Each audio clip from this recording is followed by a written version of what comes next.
Welcome back to another episode of Harmonious at Lunch, the show that fuels your business success. I'm Brandon Gano, your host and guide through the world of harmonious business growth. Today, we're unlocking powerful strategies with industry experts to help your business thrive. If you're a business owner, entrepreneur, or executive, you are in the right place.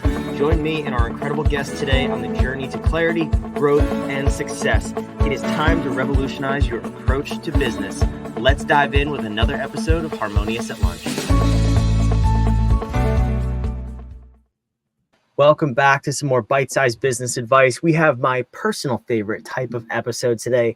We're going to have an entrepreneur's story about how he created businesses from nothing, businesses, plural.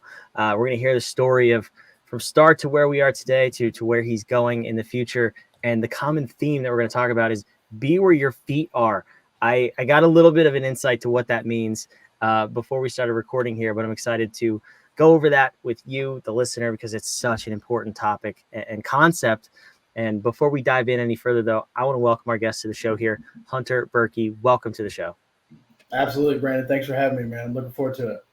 Yeah, so I'm excited to dive in because you shared a little bit of your backstory with me. It already sounds amazing. I want to hear the full story, though. You said to me you went from homeless to now operating 3 companies and a nonprofit, or 2 companies and a nonprofit. I mean, that's quite the journey. So please, where did this all begin? Yeah, no. So, it started off in DFW in a city called Arlington, Texas, where the home of Cowboys play. And I worked as a inside sales rep for American Racing. They got bought out by a company. I was young. I was dumb. I didn't take care of my money. And they laid us all off. Right. And I was living paycheck to paycheck at the time. It was great paychecks, but I was blowing money. And eventually ended up being homeless, right? All I had to my name was my vehicle and my clothes in the trunk.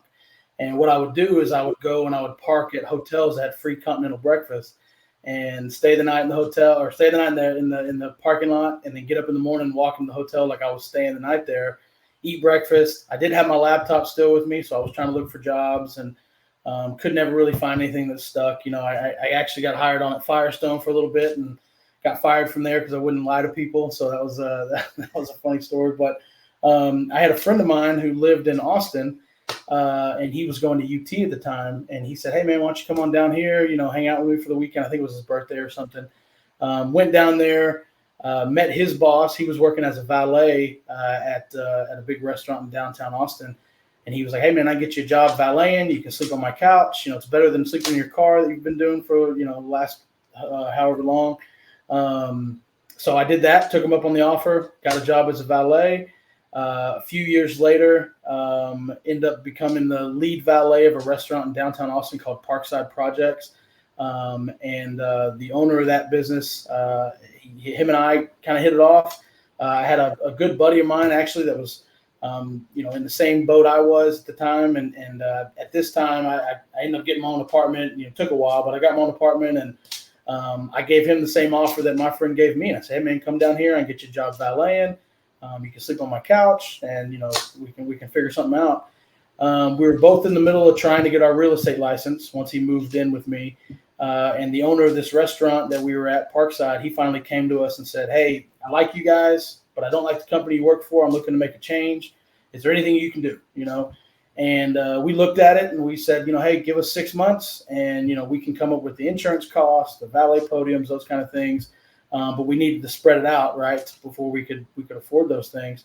And he gave us the opportunity, gave us the chance. We opened at 2 restaurants with him in 2014, 2012.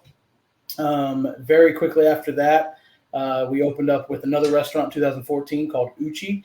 Uchi's now almost nationwide. They're in Austin, Houston, Dallas, Miami, LA, Denver. They're pretty much everywhere.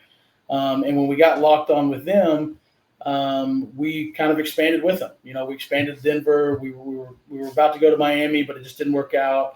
And we decided, after COVID, hey, we're just going to stay in Texas, do all your restaurants here, take care of everything here, and grow in the biggest state in the country. With us adding Uchi in 2014, they had a security company on their location at their site in Houston. And I became friends with the owner of that company. It was a real small kind of mom and pop kind of ran show. The owner was working at the account, 5-6 nights a week. Well, he came into some issues with some family issues, and he kind of had to step away from the security business. And us being the valet team there, and the main reason why they had security, we were parking 200-300 cars a night. I knew what we needed from security at that location, right? So I helped run his business for about 2-3 months in regards to staffing, scheduling, making sure they were in the right spots, those kind of things. So after that 2-3 months, he kind of came back to me and said, "Hey man, I'm not coming back. I'm gonna have to walk away. I got to deal with this family issue, yada yada." So I had to go to our client and basically say, "Hey, you guys got two options. Either A, you hire a new security company right now because he's not coming back, or you give us the opportunity to get our licensing. We'll open up a whole new LLC. We'll be a security company out here, and I think it only makes sense to have the valet and the security kind of intertwined a little bit for what we're doing." And fortunately, the relationship we had with them at the time, they loved the business and loved what we were doing, and they gave us that shot. And they said, "Hey, yeah, easy decision. Do what you guys got to do. Let's get the security going." And up until COVID, security was really just a side project. It was really just business that was tagging along with the valet. So, like I said, I have a business partner. We opened up the valet together, and him and I both were 50-50 running the valet exactly how we wanted. And I oversaw the security. And the security was really only at that one location, and we'd piggyback on a few events here and there. And that was kind of part of the reason as well for me to say, "Hey, let's do the security thing," because at these events we're doing with valet, there's half the time there's security. Why not we take advantage of that, So up until COVID, like I said, security was kind of just a side project. And then when COVID hit, both businesses were shut down for 6 or 7 months. I mean, not a dime coming into either one of them. We were very fortunate. We got the PPP loans from both sides. The security got a very small amount, just enough for me to basically pay our bills and not get back to being homeless. Valet got a little bit more. They were a lot more established and a lot bigger of a brand. But we had nothing going on. And when that happened, we started looking at it and said, "Hey, what's something that's going on that we can benefit from either one of these businesses?" And it was construction site security. Construction was still going on in Texas. There was a need for it. We had no idea what we were talking about or how to do it, but we started hitting the block and calling all these, construction companies in the area, and trying to get our name out there and try to, submit bids and submit quotes and all this. And finally we got lucky and we found a builder. And I believe it was on a Wednesday or Thursday. We talked to them and they said, "Yeah, absolutely. Can you have guys out in 5 neighborhoods starting Monday?" And we kind of faked it till we made it and said, "Yeah, absolutely, we'll make it work." And sure enough, we were able to. It was a busy end of the week for getting all that ready and going, but we got it going, and those 5 neighborhoods slowly turned into 10. Those 10 turned into 15, and that builder turned into multiple builders. And then our name started getting out there somehow with just the reputation and kind of the tagging along with the valet. And when that happened, when the construction site stuff started taking off, I think after that initial phone call, my business partner and I both were like, "Hey, one of us has to run the valet and one of us has to run security. This isn't going to work." I took over security. It was kind of my baby anyway. It was all my brainchild. And then somehow we started getting clients like Formula One. So we worked the Formula One race in Austin. We're the local team there. I travel with Formula One to Miami, Mexico City, Canada, Vegas. We do all the Cirque du Soleils that come through Texas. Now we do about 300 events a year, and we turn the security stuff into, a pretty large business that now we do firearm safety training, LTC training. We are about to add licensing to our website, so you can get licensed in Texas and other states here pretty soon. And an online store where you can purchase firearm and equipment, accessories, apparel, all those kind of things, man. So we got it going right now.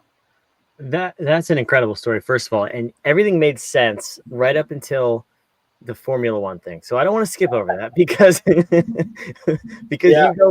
you go from a very logical progression of, okay, you have the valet company and you had the opportunity. There was an opportunity that presented itself to create the security company. Super cool that you jumped on that. And that's awesome that it actually took off and was a success. Minus the hiccup of COVID. But from there, kind of just growing naturally into construction. And then you go from at least this is how you told the story. We're at a couple neighborhoods, with a couple different builders, and now we're international with one of the biggest racing organizations in the world, and then the biggest performing arts company in the world too. You missed a little bit there. Well, I know we got short time, so no. That's the stuff. I know the listeners going like, wait a minute. I want that kind of growth for my business. Like, what did he do to go Okay, from where he was to where he is? I guess I'll touch on the Formula One stuff because it's pretty simple, and it's fortunate that we make good relationships, man, and my business partner and I, that's the soul of our business, is making those good relationships, not only with our clients and possible customers and the public, but our employees, and just making sure it's all good vibes, right? And the way we got into the Formula One deal, we had a client. We still have a client. He's a really good guy, and he utilizes our services on both sides. But his name is Dylan, and he is a Ferrari collector. He owns like 20 something Ferraris, and his son's is about to be a Formula One racer. He's in the bottom level of that, kind of working his way up. I think he's only like 17 or 18 now, but he's going to be an F1 driver here in no time. But anyway, he had a pretty big foothold in everything going on at the F1 races in Austin. He knows everyone over at COTA. That's where they race it, the Circuit of Americas. And at the time, he owned a little piece of property right outside the racetrack, and he was hiring us to work parking management during the F1 races that were coming to town. Well, once we started doing that, man, I can't even remember what year that was, maybe 2016, 2017, right when they first started out there. And when he got word from us that, hey, we're doing security now, and he actually hired us a few times to take his kids around. But once he heard that we were doing security, he kind of made the introduction to the company or the people that make the decision through Formula One for their security. And what Formula One does is they hire one company out of Germany, and it's called RAD, R-A-D. And this company out of Germany, they do all the races, all 25 of them. Well, every country they go into, they hire a local team to help with certain things in the suites, what they call the paddock club. And they got our information. We had nothing but good things to say from our referrals to them. So they gave us an opportunity to submit a quote, and we quoted them. They liked it. They gave us a shot the first year with a very small amount of people. They said, hey, send us like 10 people a day, and it was something super small. And we knocked out of the park. We did really well. And every year since then, they've kind of added the, upped our load a little bit up until the last few years, where we're putting 50 people a day out there. We only work the suites. We only work with the driving teams and the racing teams and the suite owners and all those kind of things.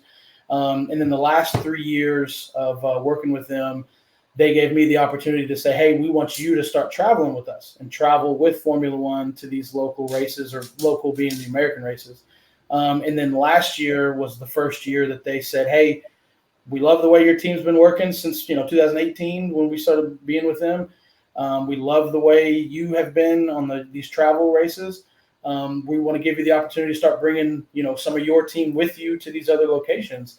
So this is the first season that I'll be bringing people with us as well on our travel team to work alongside myself and the German company that works all of them. So, like I said, it's kind of a crazy story, but it made sense for us that we got Formula One. Now, Cirque du Soleil, I can't tell you how we got that one, other than the fact that we have pretty good SEO presence, and we were able to get a quote. We started with them in Houston.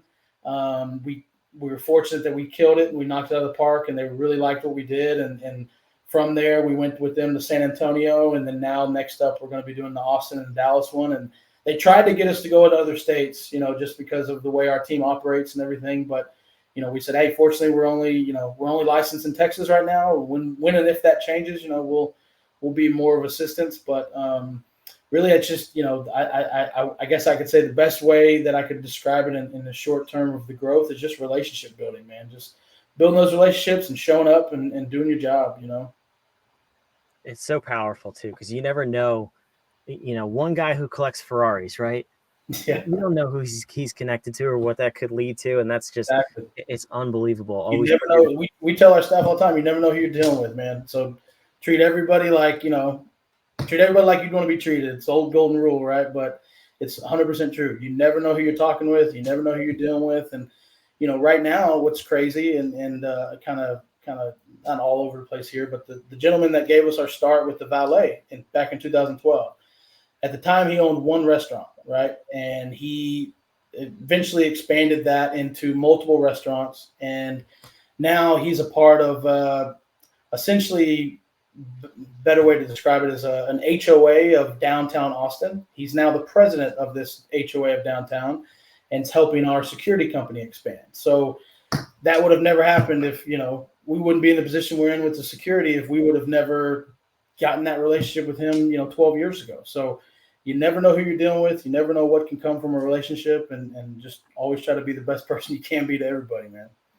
That's so crazy. Do you see why I love these episodes? This is fascinating to see how you've grown this business over the last 12, 13 years at this point. But that's so cool. I'd love to know. I put your website on the screen here if anyone wants to learn more. It's also down in the show notes down below. But I'd love to kind of hear what's next. What's the plan for continued growth? You already kind of hinted at it a little bit, but how are you, not so much what is the plan, but how are you approaching that? Because I think that's where you've obviously done it really well so far. And to continue doing it well, you must have a plan or a strategy. So help me understand that.